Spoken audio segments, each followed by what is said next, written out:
হযরত শাহজালাল আন্তর্জাতিক বিমানবন্দরে আজ হজ ফ্লাইটের উদ্বোধন করবেন প্রধানমন্ত্রী তারেক রহমান। শুক্রবার রাত 11:35 তিনি আনুষ্ঠানিকভাবে হজ কার্যক্রমের উদ্বোধন করবেন।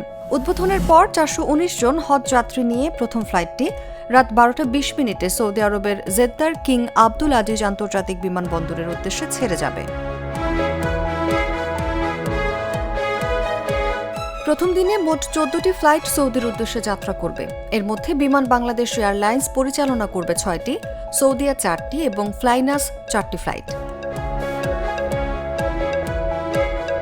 চলতি বছর বাংলাদেশ থেকে মোট ৭৮,৫০০ জন হজযাত্রী পবিত্র হজ পালনের সুযোগ পাচ্ছেন।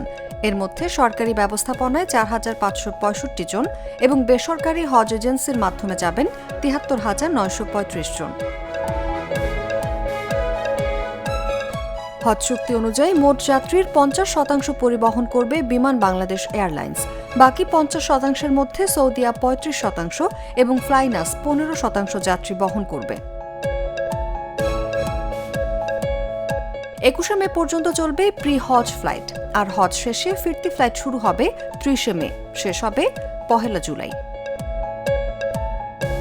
নিউজ ডেস্ক, জাগো নিউজ।